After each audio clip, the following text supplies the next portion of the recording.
Hello Web3 TV, I'm Ornella Hernandez, and today I'm at the Global Blockchain and AI Show in Dubai. I'm here with one of the attendees, Daniel, who is the co-founder of DePin Hub. How are you today? Great, thanks for everything you guys are doing, it's amazing. All right, so tell me, is it your first time at this conference, this event? Yes, I went to Token 2049 last year in Singapore, but in Dubai is the first time. Okay, amazing. Where are you visiting from? I just came back from Web3 Festival in Hong Kong and Shenzhen, and yeah, flying back to Dubai and then going back home to Lisbon in a few days. Okay, amazing. So you're going all over the place. How are you finding Dubai so far? There was unfortunately a lot of rain today, but hope that didn't mess up your plans too much. No, I mean, there's so many events happening right now. It's been super interesting. Definitely the rain makes everything a little bit more challenging. You know, like Uber boats should be a thing right now. But I guess we're in the desert, that doesn't happen very often, so it's okay. That's true, that's a good idea. All right, Daniel, so talk to me a little bit more about your company and then this narrative. It's a generally new narrative, DePin, so it's decentralized physical infrastructure networks. Can you talk to me about what that is and what role you guys are trying to play with your company? Yeah, so we started being focused 100% on DePin 4 years ago, way before, of course, this name. We started being like one of the biggest Helium deployers. Helium is one of the companies that kind of started this narrative. And now we're seeing like over 100, 200, 300 projects that are coming to the ideas that people actually do the work. It's like people-powered infrastructure. And we realized after spending so much time working in this ecosystem that we need like deployers, the companies, the founders, investors. But there's a big difficulty for new people coming into the space to understand what it is. And like it's hardware, what's a good project, when I can have my ROI back. And we realized, okay, we're in the best position to be the aggregator for everything that's happening.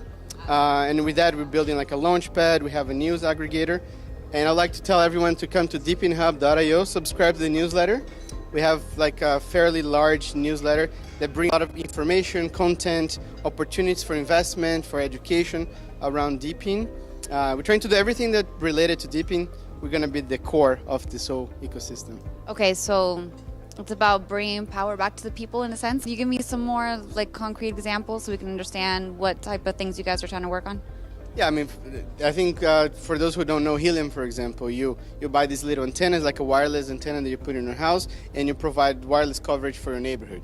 And by doing this kind of work, Helium pay you back in tokens, and that's how we got started. Like we built the infrastructure for the whole Lisbon city. So everywhere you go in Lisbon, you're going to have coverage for Helium IoT devices. And that's when it sparked this initiative. Okay, there's a lot of other projects that you can do. There's Natix, for example. You're driving your car, you put your smartphone on the dash camera and you're recording when you drive and analyzes everything you're doing. You can build some sort of like real life Google Street View that updated every day, right? It's basically, there's a lot of services that people can, it's like a Uber for infrastructure, but then to facilitate the payment rails, you do tokens instead of like fiat, like regular like cash, right?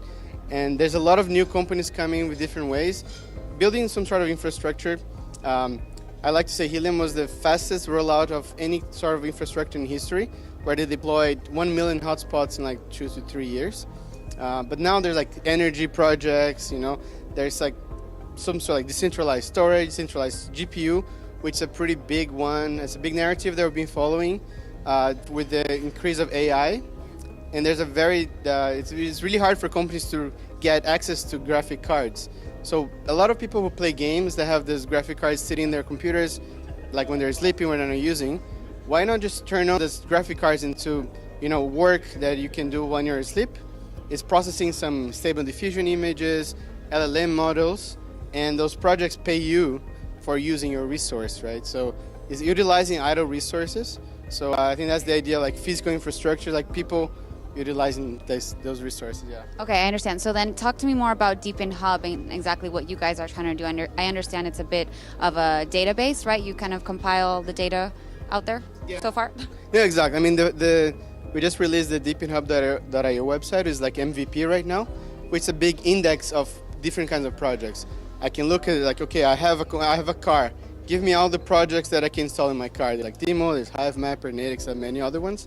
I have a spare hard disk in my house. I can look in the DePin Hub website for all the projects.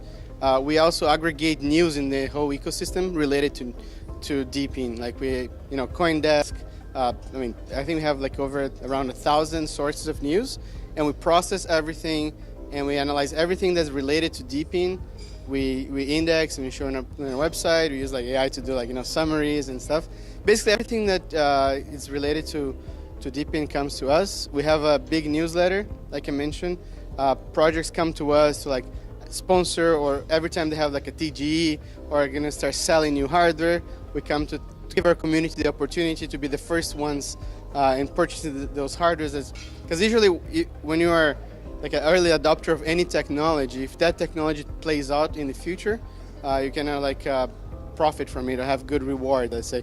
Kind of like what we did with Helium, right? Like when we started, we weren't really thinking about making money. We're just like, it's a good project. I really like what they're doing. I valued the idea, the vision. We're kind of lucky that the project actually expanded. The token went up a little bit, so that helped us as well growing the company. And then we want to give that opportunity to our users now. And what else can we expect from you guys? Anything coming up along the roadmap? Yeah, definitely. We are building a DePin launchpad, which we're actually going to bring our expertise for the past few years. Also, me and my co-founder, we also experts in hardware development. We just came back from Shenzhen, visiting some factories. So we can really help a DePin project succeed with community, education, manufacturing if they have to, fulfillment services, and really like build a turnkey solution for them. And I think that's our differentiation from other launchpads. Okay, amazing. Well, thank you so much for your time today, Daniel. Thanks so much. It was a pleasure to be here. Yeah, and everyone go check out DePin Hub and stay tuned for more interviews coming out of the show today.